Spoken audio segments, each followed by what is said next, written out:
नमस्कार दोस्तों, स्वागत है आपका हमारे यूट्यूब चैनल में।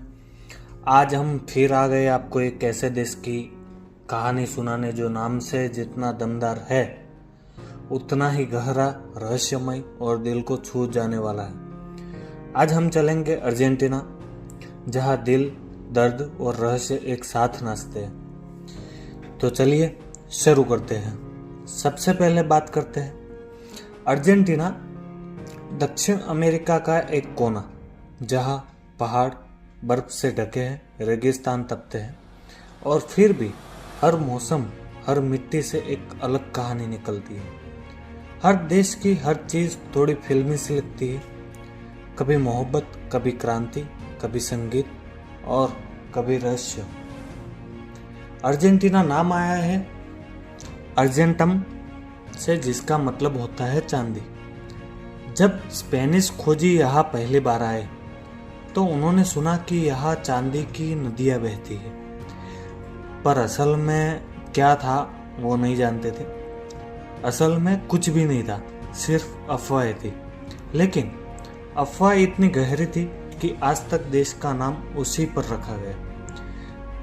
अब जरा सोच, एक पूरा देश जिसका नाम एक झूठे खजाने पर रखा गया हो। यही तो अर्जेंटीना का पहला रहस्य है। इस धरती पर हजारों साल पहले भी इंसान रहते थे। अब काफी सारे कबीले जो नदियों के किनारे, पहाड़ों की छाया में रहते थे। आज भी अर्जेंटीना की कुछ गुफाओं में 10,000 साल पुरानी पेंटिंग्स हैं, जिनमें हाथों के निशान, जानवरों के चित्र और रहस्यमय आकृतियां हैं। अब तक इनका मतलब कोई पूरी तरह से समझ नहीं पाया। कहा जाता है कि कुएवा दे लोस मनोस में जो हाथों की छाया बनी है वो किसी संकेत का हिस्सा है। क्या वो कोई भाषा है या कोई चेतावनी, कोई नहीं जानता, लेकिन ये गुफाएं कुछ तो कह रही है। अर्जेंटीना को टांगो का घर भी कहा जाता है, पर जानता हो कि नाच कहाँ से आया? झुग्गियों से, उस जगह से जहां दर्द और भूख सबसे ज्यादा थी। टांगो एक नाच नहीं है, एक बगावत थी। गरीब मजदूरों और गुलामों ने जब अपनी आवाज नहीं उठा पाए तो उनके पैरों ने बोलना शुरू किया था। हर स्टेप, हर घुमाव, हर थिरकन जैसे किसी अधूरी मोहब्बत का इंतजार हो। आज टांगो इंटरनेशनल डांस है, लेकिन अर्जेंटीना में ये अब भी एक जख्म की मिठास जैसा है। अर्जेंटीना के लिए फुटबॉल कोई खेल नहीं है, ये एक धर्म है और इसके दो भगवान हैं, माराडोना और मेसी। माराडोना एक ऐसा नाम जो मैदान में जादू करता है। 1986 का हैंड ऑफ गॉड गोल याद है आपको? अर्जेंटीना के लोग मानते हैं कि उस वक्त ईश्वर ने खुद फुटबॉल खेली थी, पर यही माराडोना उसी देश में गिरा भी सबसे नीचे, नशे, विवाद, बदनामी में। लेकिन अर्जेंटीना ने उसे कभी नहीं छोड़ा, क्योंकि वहां लोग इंसानों से प्यार करते हैं, भगवान बनाने के लिए नहीं, बल्कि उनकी कमियों के साथ अपनाने के लिए भी। फिर आता है मेसी, एक शांत, मासूम, परिश्रमी लड़का जिसने खुद को सदी का सबसे बड़ा खिलाड़ी बना दिया। मेसी की जीत पूरे देश की उम्मीद की जीत थी, क्योंकि अर्जेंटीना जानता है गिरकर उठने का नाम ही जिंदगी है। अर्जेंटीना की राजधानी के ब्यूनोस एरिस है। नाम का मतलब है अच्छी हवाई। इस शहर में हर गली, हर नुक्कड़ एक कहानी है।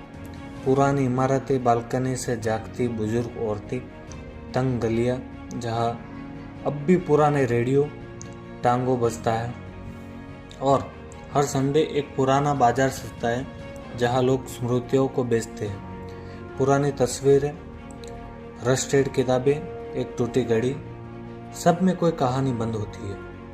अब आते हैं रहस्य की ओर। कहा जाता है कि ई सिबोन नाम का एक भटकता आत्मा है, अर्जेंटीना और वेनेजुला के बॉर्डर पर दिखाई देता है।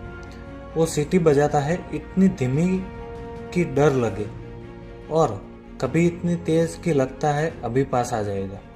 कहते हैं वो उन लोगों के पीछे आता है जो अपने परिवार से गद्दारी करते हैं। उसकी पीठ पर एक बोरी होती है जिसमें हड्डियां होती है अपने बाप और भाइयों की, जिन्हें उसने खुद मारा था अपने हाथों से।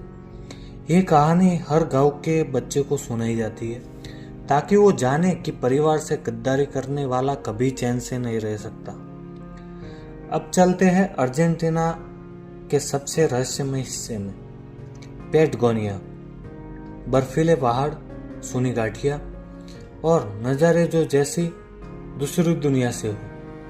यहाँ कुछ जगह ऐसी है जहाँ आज भी कोई इंसान नहीं रहता। कहा जाता है पैटगोनिया में कुछ ऐसी अदृश्य ताकतें हैं जो सिर्फ सुनाई देती है, दिखती नहीं। कुछ लोग कहते हैं उन्होंने वहाँ खोए हुए समय का अनुभव किया है, जैसे घड़ी चल रही है लेकिन वक्त रुक गया है। कुछ वैज्ञानिक भी मानते हैं कि वहाँ के मैग्नेटिक फील्ड्स में कुछ अजीब है। क्या पता कोई प्राचीन ऊर्जा अब भी वहाँ जिंदा है। 1970 के दशक में अर्जेंटीना में एक काली रात छाई थी। सरकार ने हजारों युवा गायब कर दिए थे। कोई जिंदा नहीं मिला आज तक, लेकिन उनकी माएँ हार नहीं मानी। हर हफ्ते वो एक स्क्वायर में जमा होती, अपने बच्चों की तस्वीरें लेकर। सरकार से नहीं कुछ कहती, धरती और आकाश से सवाल पूछती। उन माओं की आंखें अब भी उस स्क्वायर में इंतजार कर रही है और आज भी हर गुरुवार वो आती है, क्योंकि माँ कभी हार नहीं मानती। यहाँ की धरती इतनी उपजाऊ है कि दुनिया की सबसे बेहतरीन वाइन यही बनती है। लेकिन वाइन यहाँ सिर्फ नशा नहीं है, ये स्मृति का स्वाद है। पुराने लोग कहते हैं हर घूंट में एक कहानी होती है, खासकर एंडस की ढलानों में बनी वाइन, जहाँ मिट्टी, बर्फ और हवा सब मिलकर एक कविता रचते हैं। अर्जेंटीना को जितनी बार तोड़ा गया, उसने खुद को उतनी बार फिर से जोड़ा। हर टूटन को एक संगीत बना दिया, हर जख्म को एक तारीख। ये देश सिखाता है कि जिंदगी एक टांगो है, कभी तेज कभी धीमी, पर कभी भी रुकती नहीं। अर्जेंटीना कोई नक्शे का टुकड़ा नहीं, ये एक कहानी है जिसमें मोहब्बत है, गुस्सा है, विद्रोह है और सबसे बड़ी बात उम्मीद है। तो अगली बार जब तुम अपनी ज़िंदगी में खो जाओ तो एक बार अर्जेंटीना की तरह तोड़ दो सारी बंदिशें और खुद को फिर से जोड़ लो, क्योंकि इस देश ने यही सिखाया है, हर हार के बाद एक नई कविता लिखी जाती है। तो दोस्तों, ये थी अर्जेंटीना की कहानी और कमेंट में बताइएगा आपको कैसी लगी और अगले कौन से टॉपिक पर हम कहानी बनाएं, वीडियो बनाएं। तो चैनल को सब्सक्राइब करिए, लाइक करिए और शेयर करिए अपने दोस्तों के साथ। मिलते हैं अगली वीडियो में।